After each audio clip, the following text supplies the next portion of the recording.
Ukraine obviously is one of the most important countries. Our focus is supporting farmers every day, every single day. We wake up here to support farmers and to support food security. Russia was a very important business for us, but let me say that we wanted to be on the right side of the story or the history. Yeah. It was not a business decision. It was a ethical and moral decision. We try to be as much business as usual as possible. We have a big engine to support Ukraine. We have a big investment. Dear colleagues, hello everyone. I'm very happy to welcome everyone on the conversation with our very interesting speaker, Monica Sorribas, Vice President, Central and Eastern Europe of Commercial Unit Leader at Corteva Agriscience. Monica, welcome to our Let's Talk conversation. And I'm very happy to ask you, first of all, to introduce yourself. What are you doing, frankly? What are you responsible for? Because obviously you're responsible for so many countries, for Central and Eastern Europe, right? And what do you do at this big giant? So thank you so much, Anna. It's a pleasure to be here today with you discussing.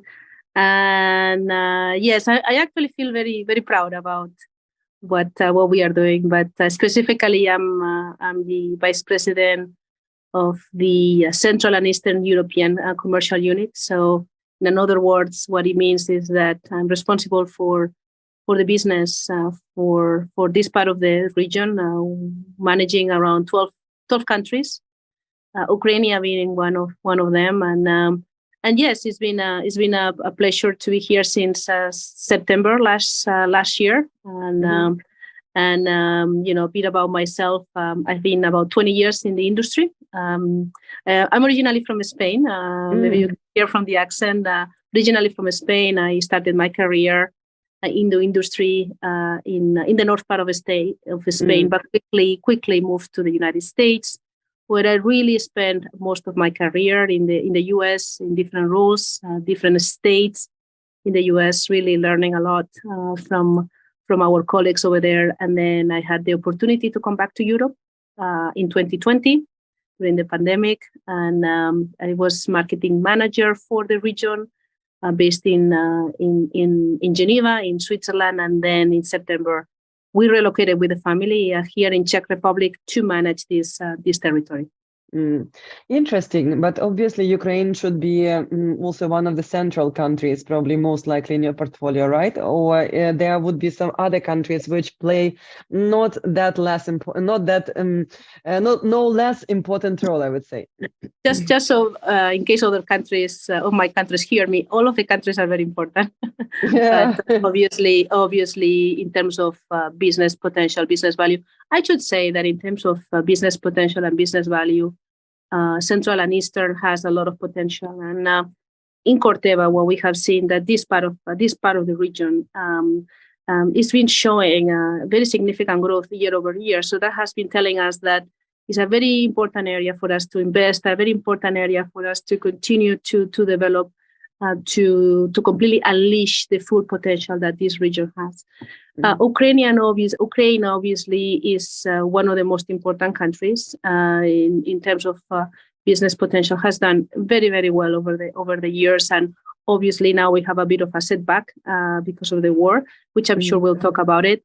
But nonetheless, it's a very important country for my commercial unit, for my business, but also for the entire region, but also globally as well. But other countries like Romania, Hungary, Poland, Czech Republic, Slovakia, and also the CIS countries like the Caucasus countries or the STAN countries are also, very important businesses for us. Yeah, I have no doubts about that, because every country really counts. But the point is, why I'm saying that Ukraine is one of the central is that agriculture in Ukraine is really very developed. So that's why, it's very difficult to imagine probably operations of such company as yours if operations in Ukraine are not successful. So because of the size of the lands and fertility of lands, etc., it seems to me Ukraine is really very well positioned. But when it comes to your business and portfolio of your countries you're responsible for when it comes to your unit, which country grew at least for the last year faster, right? And which is Yes, yes. From from my countries in the last year. So in the last year, let's say 2023 versus 2022.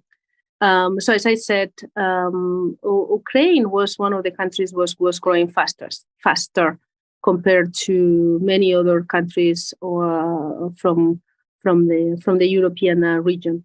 As I said, the war put a setback into the entire market, to the entire industry, to farmers, and to the entire value chain. So that was the biggest challenge for the team to, first of all, last year when the war started, to worry about safety first, safety for our teams, our colleagues, families, but also then is how do we make sure that we support farmers as quickly as possible, because we know that agriculture is such an important part of the economy in Ukraine, but also Ukraine is such an important asset for grain, for any type of commodities around Europe, but also Africa and overall for the global balance of food security. So it was very, very important. Now, other countries like Romania is doing quite well. Poland is doing quite well. Hungary is quite well. But because of the war, because of the situation with the war, all of the countries are somewhat impacted as well. So I think it's clear that, the war is not helping anyone. And I'm looking forward to the day that this insanity can stop, but it's not really helping anyone. So there has been a setback in the industry, no doubt about it. But our focus is supporting farmers every day, every single day. We wake up here to support farmers and to support food security at the end of the day. But it's interesting somehow to understand what exactly you are doing currently, at least for farmers in Ukraine. And if you can elaborate on that a little bit more in terms of the war and implications for the war for your company. What have you done for your people, for safety of people? And you also left Russia, right? Yes. And took this decision. How difficult it was for you. Yeah. So can you please explain? Absolutely. You hit in the nail.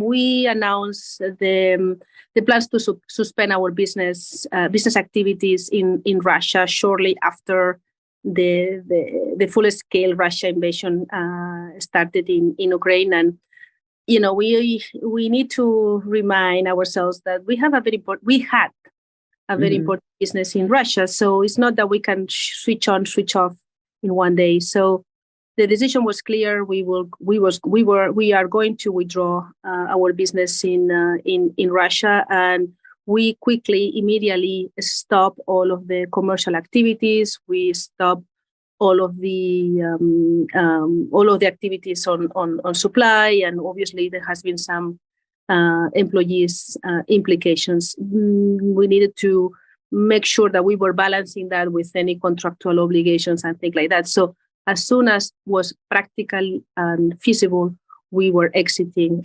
activities and stopping all of the activities in Russia. Okay, so that was really done. And as I said, Russia was a very important business for us. But let me say that we wanted to be on the right side of the story or the history. Of the history. Yeah. Of the history, yes. And it was not a business decision; it was a ethical and moral decision. Where that step.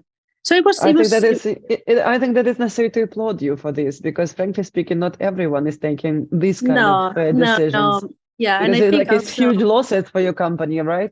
Absolutely, and I think sometimes we hear some of our peers or some other companies that they use the narrative of remaining in Russia for food security. And I am afraid to say that it's a convenient narrative, right? It's more important to focus on ensuring food security in Ukraine and not to support the war or the country that is driving the war. But that will be kind of the chapter on Russia. So to your question as well, what else what we are doing, right? So first of all, from a safety standpoint, last year I will say when the war started, probably the priority number one was safety. Above the business in Ukraine, it was safety. There was a lot of and some of my colleagues that I got to know them very well, they have told me their stories of, what happened at the very beginning, what was the situation with their families. And Corteva was doing everything possible to help them to relocate to maybe the western part of the countries, to organize transportation, and also some other colleagues decided to maybe visit families outside of Ukraine. So multiple actions, and we supported them with financial support. We supported them with every possible means to ensure that they were them and families were safe. So that's what we did, obviously, and we have continued right over the course of the last 18 months or something like that, and we will continue to ensure our employees remain safe and healthy, because that's, we are who we are because of our colleagues and our employees. Yeah. And then farmers. Yeah, go ahead.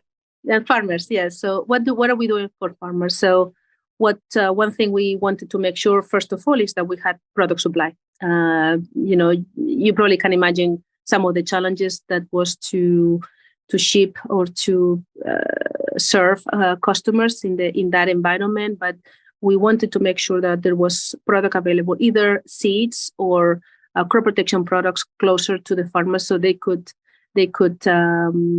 use it, they could take it, they could utilize for be able to produce, to plant and to produce as healthy crop and as productive crop as possible. So having product available, having the best technology possible to maximize their full potential on their yields, and being able to ensure that we try to be as much business as usual as possible, even though there was no thing. But our teams were very resilient, being there for our farmers, for our business partners, and overall for our customers, to really ensure or secure that food security that we were already worried about, but also to make sure that their own businesses and they could carry on for last season and this season as well.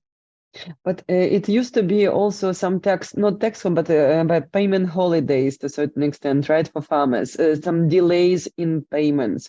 Do you provide this kind of mechanism nowadays also in Ukraine? Because obviously farmers are suffering in Ukraine, for example, with problems regarding access to money.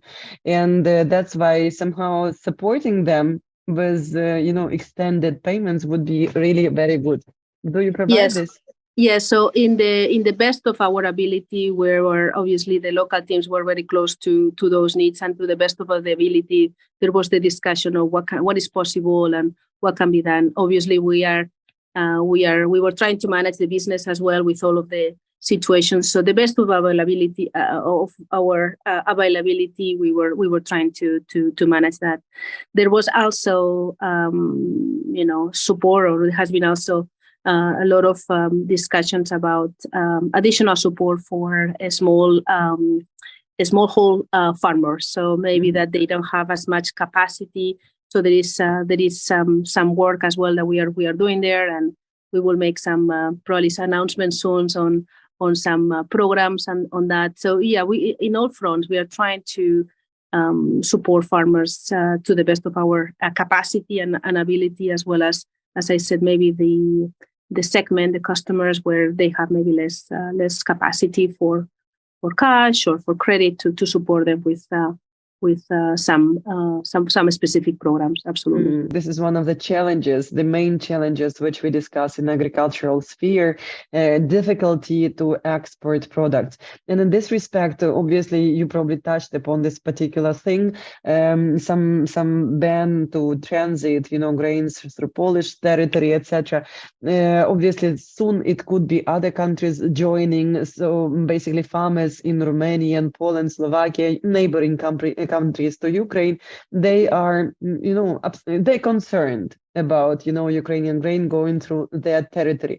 Do you see maybe some solutions to this issue? Because obviously European Commission is actually touching about this, but maybe you can provide some recommendations or some I don't know, some visuals how it can be resolved. Yeah, so obviously this is not one single person fixing because it's a very complicated matter, and there's a lot of noise in the media, a lot of articles. One day Poland is going to ban, the next day they are just going to put maybe more reinforcing inspection to ensure that the commodities flow through the country. I think at the end, definitely the fact that the exports through the Black Sea has been challenged and uncertain, that is the biggest issue, because that's where the biggest amount of grain can flow. And the fact that there has been some blockage from Russia and some other challenges, has created the biggest issue. Now, what is happening through the Central European countries is real, right? So it's a challenge for them, because they, if there's an overflow of grain, that kind of disrupt the local markets, and it creates a lot of noise. What I think should happen is that the grain from Ukraine is needed. There is a deficit of grain in Europe, so we need the grain from Ukraine. That's what we always need to remind everyone. We need the grain of Ukraine, but probably trying to make it in a way that we can ensure that arrives to destination, that it doesn't stop in the first country, but it helps. We help those logistic partners. We help with potential aid with transportation, because obviously there's cost, right? The further it goes, the bigger cost it has, but help with to ensure it arrives to the final destination. I was recently in Brussels to talk about this topic, and definitely it's a very important topic, and the European Commission, DG Agri are looking into this. There are obviously two sides of every story, but definitely something needs to be done to ensure grain that is needed from Ukraine, because there is deficit, arrives to destination, definitely. Yeah, totally. I think that this issue deserves a resolution, and it's really equally important both for Ukraine and other players. But so far at this stage, we would like to see the solution in place, so that not to ruin, destinies of European farmers, and also to help Ukrainian farmers actually to cope with the challenges of the war. But when it comes to actually your people, you said that you provided some safety mechanisms to your people. It will be necessary to understand, do you have some Ukrainians who work for your company from outside of Ukraine, but for Ukrainian market? Do you still keep those people or not? Yes. So from the beginning of the war, let's say that we gave flexibility to our employees to kind of decide what was their choice. Definitely, this is not a long-term solution, right? And we want our Ukrainian colleagues to be in Ukraine, because that's where our business is. But we have provided the flexibility so far, and we have a lot of colleagues working from Poland, working from Hungary, working from Spain, and many other countries. So, and you could not believe the amount of support that these countries provided to our colleagues. There was also a great amount of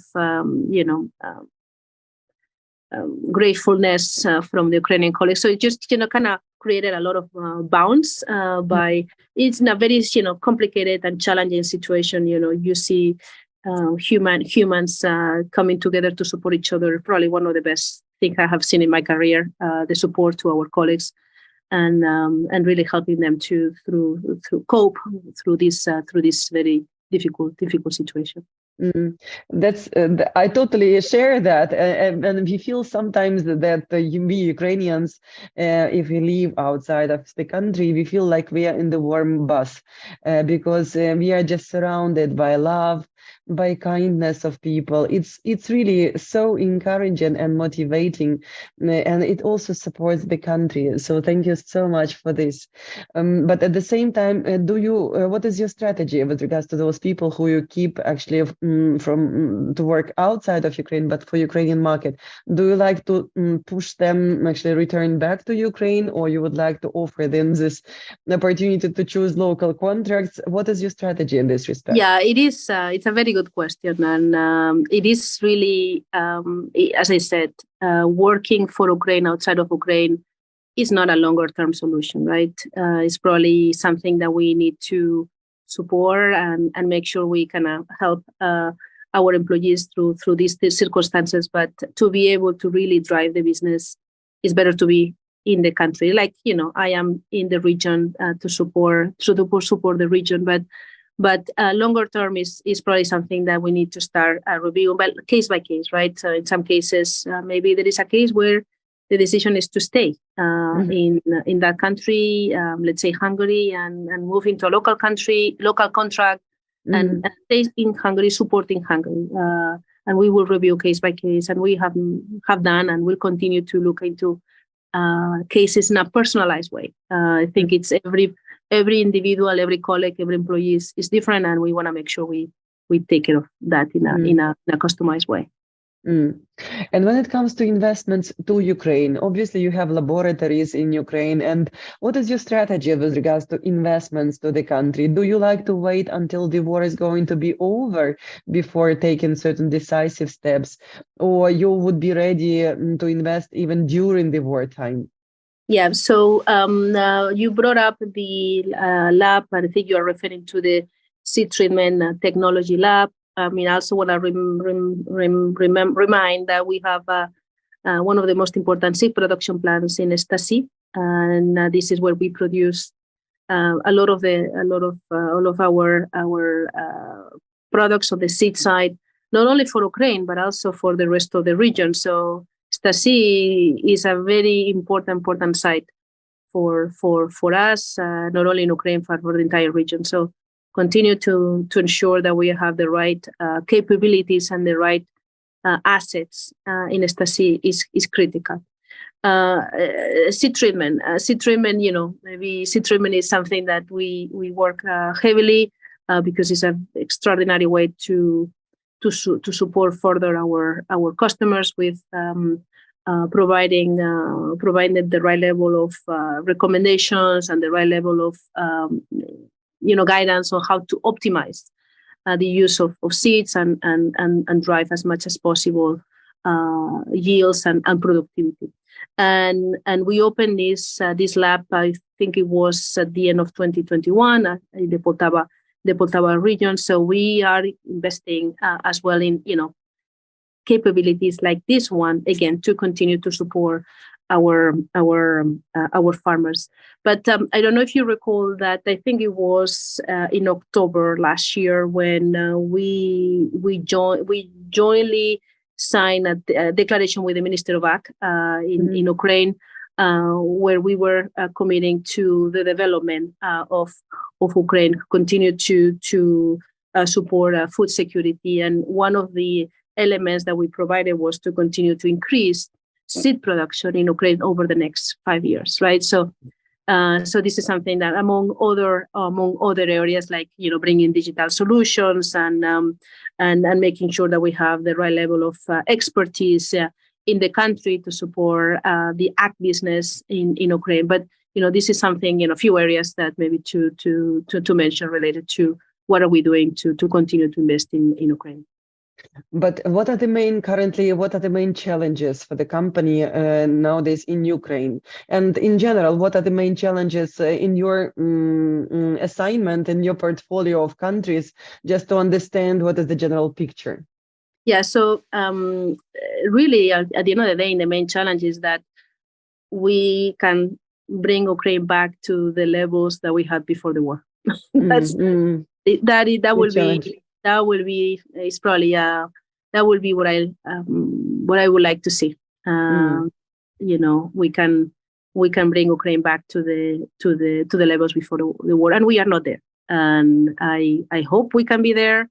The question will be when. And so this is the biggest challenge. So, we have a big engine to support Ukraine. We have a big investment in Ukraine. So this is the biggest challenge: is can we help? How can we accelerate or stimulate the recovery of the market? Obviously, this is not up to only us, but everything we can do to contribute to easy, to aid, and to provide support. That's really my main focus, and probably my main priority in this territory, because, as you well noted at the very beginning, Ukraine is in terms of potential and in terms of productivity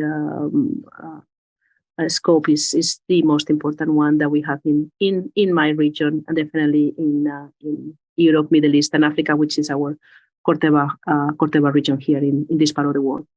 But when it comes to other countries, for example, in general, your approach, what are the main, not problems, but I would say, again, not challenges, but the questions to resolve on your agenda? If you every day come to your office, what do you like to tackle? Yeah, so every country is different, but to me is people, product, innovation. And so, do we have the right people? Do we have the right teams in place? Do we have the right mindset to grow, to support farmers and to grow, and to drive innovation into the marketplace? And the second is that we have the right products, and we do have the right products, but we cannot just be comfortable with where we are today. We need to make sure we are prepared for the next generation and the next generation of the next generation. And the innovation takes time, takes years. When I work in the US, one of my jobs was to start investing today for the products that we will bring in the market 10 years, 15, wow. 13 years from now. Wow. So, yeah, and every, let's say every crop protection product that we bring to the market, it takes about 13 years and more or less $250 million to get a product into the marketplace. So in my what keeps me awake at night is obviously there's the here and now, right? What we need to do in April, the quarter. We have plenty of short-term challenges, but to me is teams. We have the teams in place, the right capabilities, the right attitude, but also that we have the right products, not today, but also for the future. It's like a very good set of issues to be taken care of. And by the way, how many persons do you have in your direct subordination? So I do have about 10 people, but let's say the organization is Central Eastern Europe. The entire organization will be about 2,000 people. And what would be your, I would say, advice or words to Ukrainians? How to cope with this challenge? I don't have. I feel a bit humble about that question, because what I have seen from our colleagues in Ukraine, with the level of resiliency, the level of determination, the level of not giving up when many people could have just, it is too much, I will give up. I don't know what advice I can give them, but to continue with that type of mindset. And also I tell them that even though it has been difficult for us to travel to Ukraine, as soon as we can, we will be there, but that we are here for them, that we are here to support them, and that we have listened to their needs, and we have tried to do everything we could to really support, again, to the best of our ability. But I have never been a community as I said, resilient and passion and really motivated to make it work, even despite the severe and challenging times that they were going through, starting from last year. Yes. Mm-hmm. It's like, it seems to me the best describing a fragment of expression of Churchill was, if you go through hell, continue going. So it seems to me it resembles very well the I think situation. you said it very well. You said it very well. It is unbelievable and really humbling, very humbling to see how the teams are coping with the situation. But it is I'm very, very, very proud of them. With Sergei Karin, Sasha Dimitriev. I mean, everybody's done a tremendous amount of job to really support each other, and then support farmers and support our the overall community. I can only compliment your team because we know them. You're a member of the European Business Association, and thank you so much for this. And we know your people, and we know that they are one of the best on the market. So really keep them. You should be proud of them. And we look forward to cooperation. And let me wish you to come back to pre-war indications pretty fast, so that you can really remove this challenge from your agenda. And all the rest of your issues will be very smoothly for you resolved, so that we can really enjoy our cooperation and look forward to talking to you again in some nearest future. Thank you, Monica. Thank you so much. It was my pleasure. Thank you. Thank you for the opportunity. Good day. Likewise.